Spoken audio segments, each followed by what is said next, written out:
Studies have shown that people who journal regularly are far more successful and happy than those who don't. The value of journaling is not in the writing in of itself, but in reading it afterwards. You are able to see the difference in your state of mind and your evolution as a person.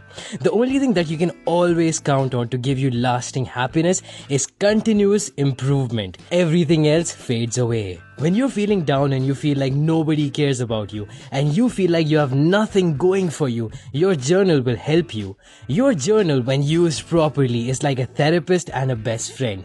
Writing down your thoughts in a structured way will force you to articulate your feelings in a way that you didn't even understand them before. It'll also help you remember every other time you face similar problems, and you'll be able to use it like a reference book for your life. But there's a very important distinction that I would like to make.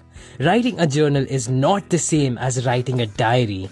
Though there are some similarities between the two, writing a journal has the specific goal of helping you improve every aspect of your life. This is not just a place to vent, but it's a place to strategize, to find weak spots and to chart a course for your life. Now, there are many methods and courses that will tell you all kinds of ways that you can journal in. However, I have boiled down all the methods to what I found to be the most helpful. And in this video, I will tell you everything you need to know in order to write a journal effectively. So I write my journal in the morning as it is a part of my morning ritual. And if you want to learn more about my morning ritual, I'll add an end card linking to the video I made about the miracle morning ritual. So the first thing I write in my journal in the morning is 5 things that are frustrating me about my life at that point.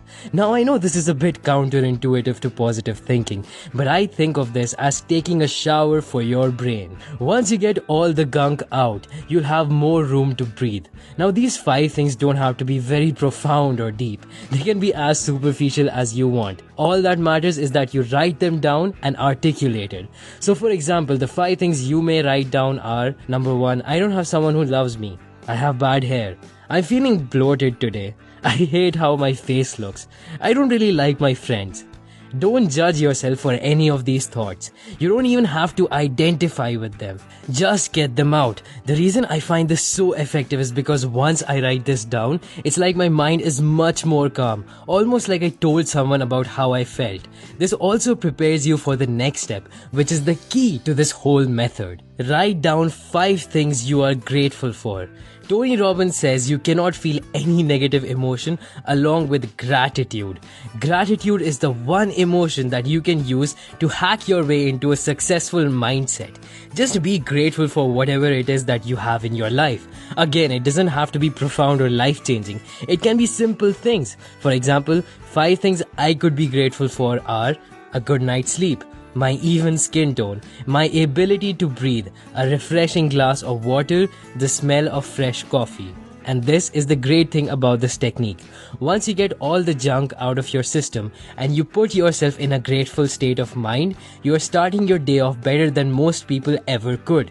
You are putting in the work to take control of your emotions, and once you learn how to do that, then nothing can stop you from achieving what you want. After writing all of this, I recommend you write down whatever it is that you feel like. This is where you can make your own journal unique. Write down how you feel about your day. Write down if there's a thought that you'd like to elaborate on. Think on paper.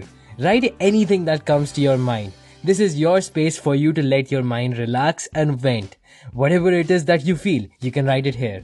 While writing this part, I also recommend you write about one thing that you can do today to improve your life in a particular area. So for example, you can exercise to improve your health, go over your taxes to take care of your finances, etc. This gives you a general direction that you want your day to go in. After this, write down all your tasks for the day, everything that needs to get done today. And make sure that the list is meaningful and you don't fill it with empty tasks like doing the laundry. Only put in the things that are important and will take you closer to your goals.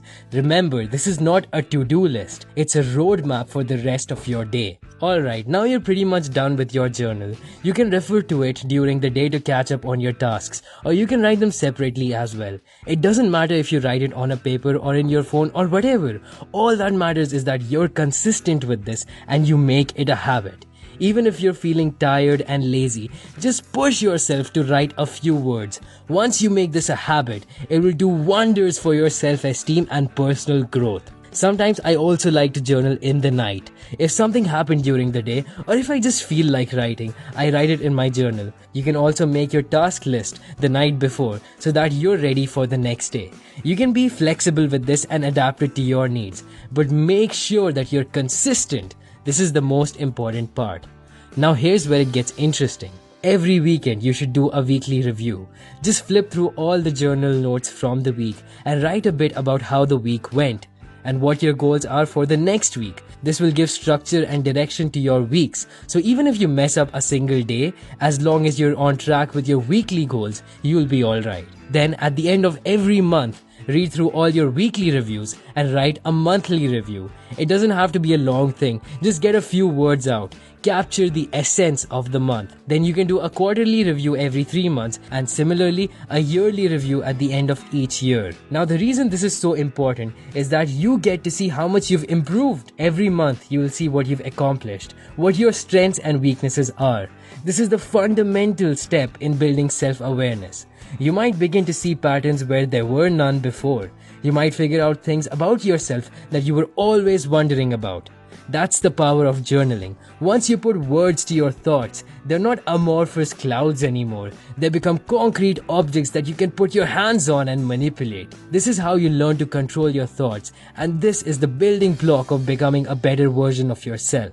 Now as for me, I like to make the process of journaling as enjoyable as possible. So I use a Moleskine journal or one of those fancy looking old-fashioned ones. I write in cursive using a fountain pen, and I'll put a link to the materials I personally use in the description. Remember one thing though, you don't have to be perfect. Just be consistent. Even if you don't feel like, write at least a sentence every day. Once you can make this a habit, then you can actually start to leverage the enormous benefits of keeping a journal. I hope you learned something new in this video, and if you did, then please hit that like button. It really helps me out. Subscribe if you haven't already, and thanks for watching.